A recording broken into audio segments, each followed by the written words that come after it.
Okay, hello kabilabs. Welcome to Tintagel Castle. Look at the view.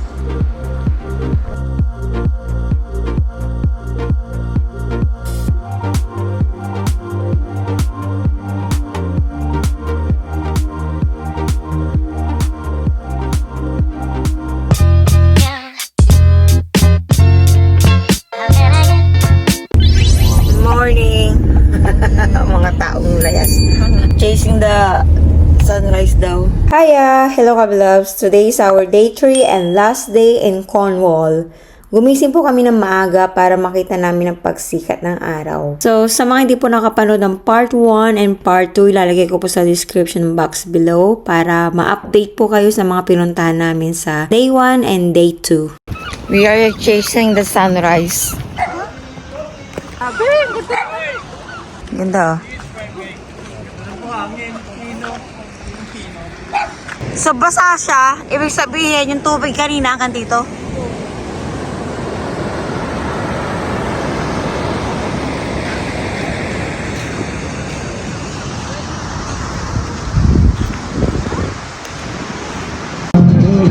Ano ba pinapalutok mo?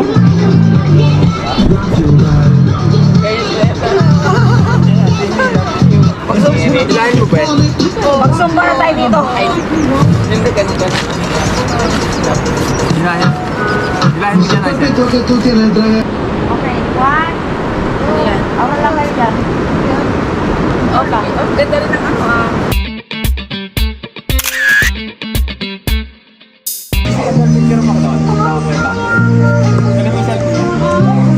Dali mo kaya to? Ha? Ito, dali nyo to. Karakol eh. Ah, sige nga, Zumba. Karakol. Zumba.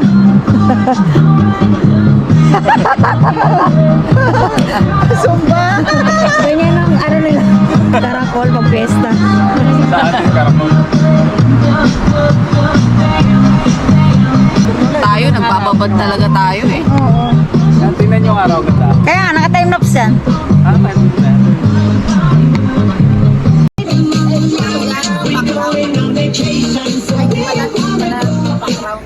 Di ba sumilip yung aso niya? Sa kabaong?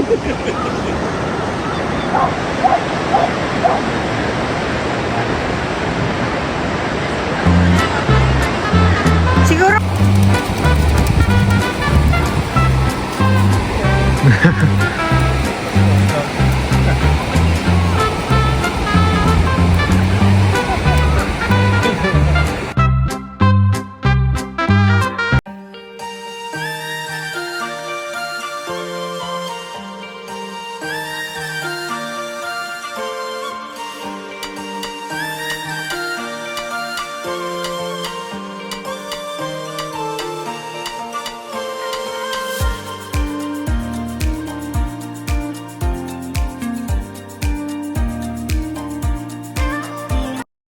Okay, so pandalas na po kami mga kabilabs kasi ang check-out namin ay 10 o'clock. Kaya sobrang nagmamadali na po kami pag-alis namin sa Airbnb. Kaya hindi ko na kayo na-update pagkagaling namin sa beach.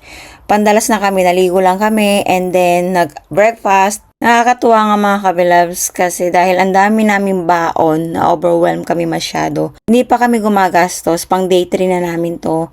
Never pa kaming kumain sa labas. So sobrang tipid, ano po. So yun ang advantage po pag Airbnb, pwede ka po kasing magluto, kaya yun ang napili namin. So ngayon naman po, papunta tayo sa pinakamagandang lugar na puntahan namin sa Cornwall. Sa mga pupunta po dito sa Tintagel, yan, expect the worst. Ito pa rin talaga tayo dinaan, no? Yun yung kahapon. Pero bakit yung iba may ibang daan? Sarado dun eh. Baka ibang way ang daan nila, doon sila galing. Kaya doon sila pinapadaan ng Google. Okay, so nandito na po kami. Keep left, then prepare to park your car. You will need to walk to your destination from there. Alright. Wala na siguro doon eh, kaya dito sila nag-park eh. Dito na tayo. Oo. Tayo mag-try doon. Okay, so from here, lalakarin na lang po namin hanggang dun sa entrance.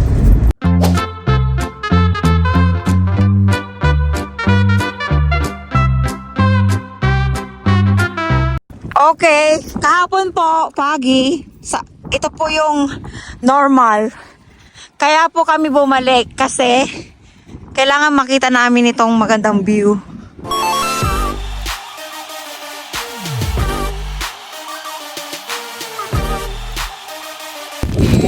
Yes! Exciting! Saan yung bridge? Balik na lang tayo bukas. Okay, hello kabilags. Welcome to Tintagel Castle. Look at the view. Kasi siguro may satisfied na kayo ngayon yan. Kita-kita ng ina, oh.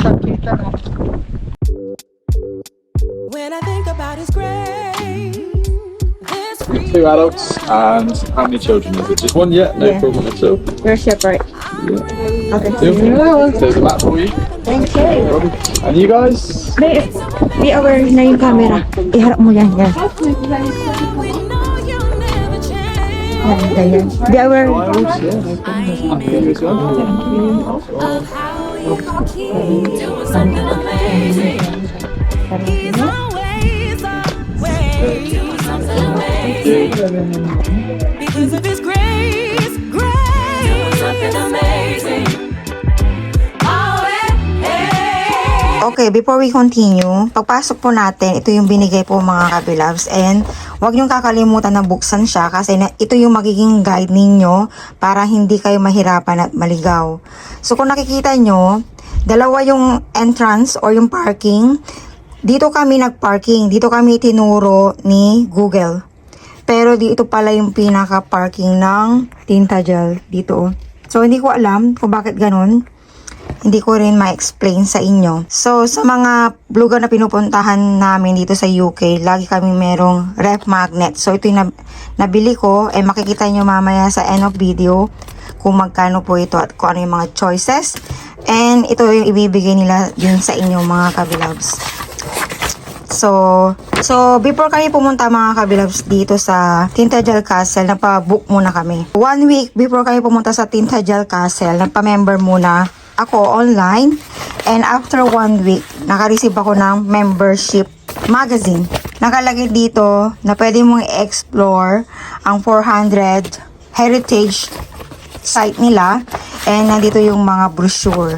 Ayan, pang welcome nila sa inyo. Kung family kayo, mas makakatipid kung magpa-member kayo kasi marami pa kayong pwedeng puntahan tulad ng Stonehenge.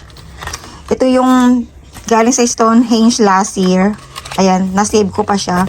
And ang kagandahan kasi nito, unlimited na yung pagpunta ninyo sa mga heritage site. Kung makapansin nyo, all over the UK po yan. Kaya sulit naman ang membership fee natin kasi libre na yung anak natin until age of 18 years old. So yung anak namin po ay libre pa. So kung makapansin nyo, ito yung sa Stonehenge, ito yung sa Tintagel Castle.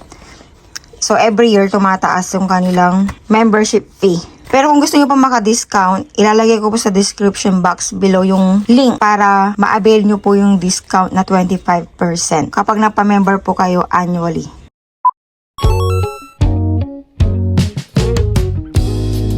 Don't know how much you mean to me, baby. I can't put it in words.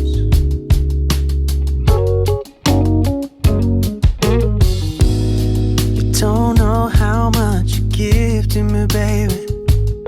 You keep making me learn, yeah.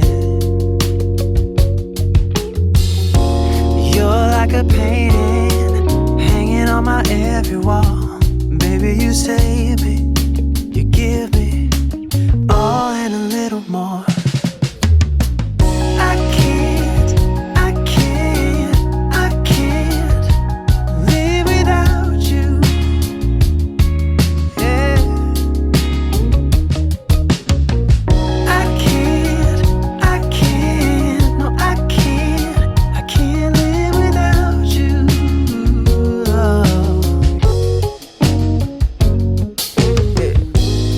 I was roaming through the dark, baby. Ooh, you keep making it shine.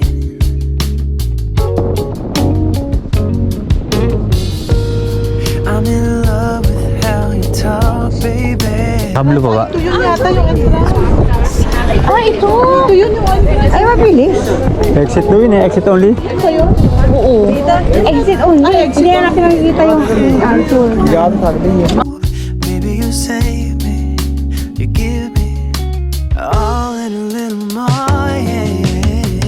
I can't live without you, yeah.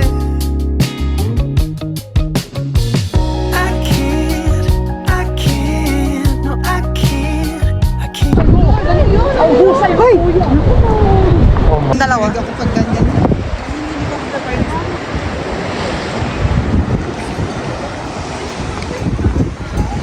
Okay, so mapapansin nyo po, puro tayo paakyat. At kung may plano po kayong pumunta dito, make sure na komportable po kayo sa inyong sapatos. Yung pang hiking talaga, yung hindi kayo madudulas. And unpredictable lagi yung weather dito, kaya make sure na meron kayong jacket. Kasi hindi nyo alam, baka biglang umulan. Magdala din po kayo ng tubig kasi kahit na malamig or mahangin, nakakatuyot pa rin ang lalamunan. Tsaka shades, mga kabilabs, kasi napuwing ako dyan. Kaya mapapansin nyo, mamay naka-shades ako na panglalaki.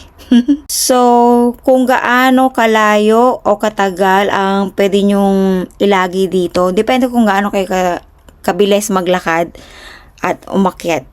So, kadalasan 2 to 4 hours. Pero inurasan ko siya, nasa 2.5 hours lang po kami dito sa loob. Ayan, kasama na yung pagto-toilet at yung pagbili ng souvenir. At syempre, yung picture taking at yung pahinga, kasama na rin po yun sa 2.5 hours namin. So, medyo mabilis po kami, And kung magkano yung entrance dito, kung hindi po kayo member, nasa 20 pounds po. Mas maganda online booking po ang gawin ninyo.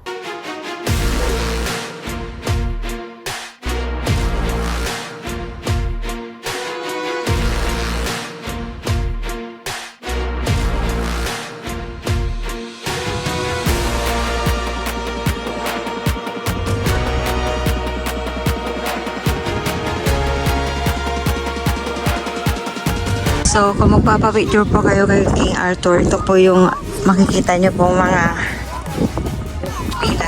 Okay, so na-distract po ako mga kabilabs kasi nakita ko na yung anak ko sa wakas. Nawala po kasi siya sa amin. Yung pala, nangangati na naman siya. Meron po kasi siyang hives allergy and ayan, pantal-pantal ang buo niyang katawan kaya may cover yung kanyang mukha. Oh, tingnan mo nga be. Naku, nakakatakot. Kung paano, ganda. Nanginginig talaga ako. Ano ba, hindi ko na alam kung Uy sis, wag kang patalikod dyan. Bakit makapatras? Wag kang atras ang atras. Oo, ang ganda. Diyos ko Lord. May malapit, may malayo. Ako? Puro malungkot yung bagets natin. Okay. Mata, si Aisel, itong ganito. Ako naman. Gusto ko nakaupo. Dito ako. Uupo lang dito. Kaya dito ako. Dito nga lang. Ang layo naman, no? Tapos doon ako nakatingin. Yan. Naka-portrait. Ikaw, botang-bota si Nelly. Zoom in, zoom out na yan, May portrait na yan, May landscape pa. Okay na ako yan. Ako naman. Salamat. Ikaw naman. Padalan. Picture. Sila na pipindot. Okay, that's it. So, ang pinaka pinupuntahan lang po dito mga kabilab sa Tintagel Castle ay yung bridge, statue ni King Arthur, and yung Heaven's Gate na makikita natin maya-maya. Yung Heaven's Gate, makikita lang po natin yun sa exit. Kung saan po yung way na paakyat, doon din po yung way pababa or pa-exit. So, yan na yung exit sa bandang kanan. Yan po yung bridge sa gitna. And I decided na mag-picture muna kami. Picturean ko muna sila. Kasi wala kaming picture na ang background ay yung bridge na matino. So, makikita nyo po, i-upload ko po sa Facebook page ko po yung mga kuha po namin dito para magkaroon po kayo ng idea. And finally, ito yung pinaka the best sa lahat. pero pinaka-worst na experience kasi nag-aagawan or hindi ka kasi pwedeng mag-aura-aura dyan sa gitna, though yan yung pinaka pinupuntahan talaga dyan, yung Heaven's Gate ang tawag. Kasi maraming tao. Mas maganda siguro, advisable na pumunta dito ay opening, 10 o'clock yung opening nila. So, mas maganda sana kung 10 o'clock nandyan na kami. Pero, nagdagat kasi kami. Nag-sunrise kami sa dagat. Kaya, nakarating kami dito ay 12. So, ayan. Medyo hindi masyadong, wala kaming picture. Video na may mga tao sa paligid. Pero kahit naman ganun, na-achieve naman namin kaysa wala. At least meron. So, ayan. Yan yung reality mga kabilabs. May mga bagay na hindi natin kontrolado. May mga bagay na nakikita natin sa online or sa social media. Maganda sa social media pero in reality, sobrang crowded. Sobrang daming tao. So, nasa inyo na lang po kung paano nyo i-adapt yung mga bagay-bagay na hindi natin kontrolado. And praise God kasi napakaganda ng creation niya. Grabe, napaka-breathtaking dito. Isa ito sa pinaka magandang lugar na napuntahan ko. And syempre mas special ito kasi kasama ko ang aking family. And syempre mga kaibigan ko rin na lahat kami galing sa Israel. Maganda yung mga lugar din sa Israel. Syempre hindi mo maiiwasan na maalala ang Israel sa mga ganitong breathtaking na lugar. When I think about His grace, there's freedom, something like a woman prays. I'm grateful for the loving that you gave. It's so amazing. No matter who we are, we know you'll never change. I'm in awe. Okay, so dito na po yung exit. May choice po kayo. Either bababa kayo para magtampisaw doon sa tubig or uwi na. So, ayan po siya. Ayan!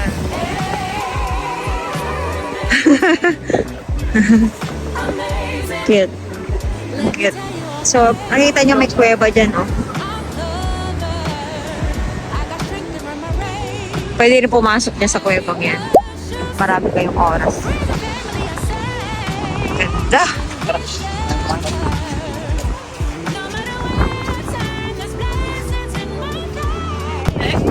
So, meron din mga souvenir shop na makikita. Ayan. So, about yung kajal.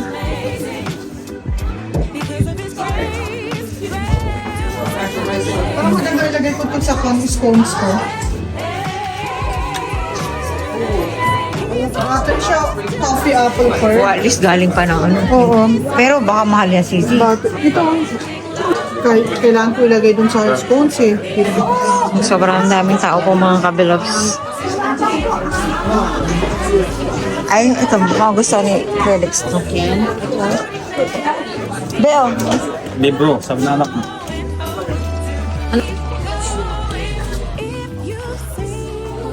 Ako masusunod, be?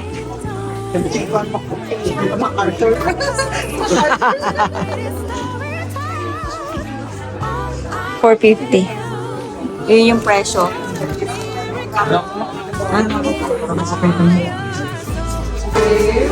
Diyan ang pila.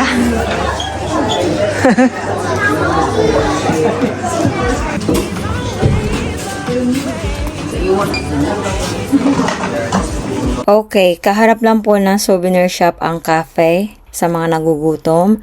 And dito lang po sa hilerang ito ang toilet. Kamusta naman? Ayos na po, nakapagpahinga na. Dinala mo yung bag ko, nandun yung lahat ng battery. Pati pang punos ko ng sipon, nandun. Pati jacket. Kaya na pa ako singhot ang singhot. Sorry po. Okay, thanks God dahil dalawa yung driver namin kaya halinhinan sila. Ang ganda nga ng setup po namin eh. Kapag ang isa ay hindi nagdo-drive, nandun sa pinakalikod at natutulog. So, bilang hindi pa po kami nakakain sa labas, bago umuwi, dumaan po muna kami sa Exeter. Malapit po ito sa Stonehenge para kumain ng ramen. So, bigla po kami nag-crave sa ramen, kaya dinala namin sila dito sa Yo Restaurant na kinainan din namin sa Wales. Tomorrow. So, that's it. Yung mga picture mga kabilabs sa Facebook page ko na lang po i-upload. And, tada! Kinabukasan, sinoli na po namin yung van. Ito po yung van. And, ibinalik na rin po nila yung down payment namin na 200 pounds. So, I hope nag-enjoy po kayo sa part 3 ng aming Cornwall holiday. Summer holiday. Thank you for watching po. God bless you all.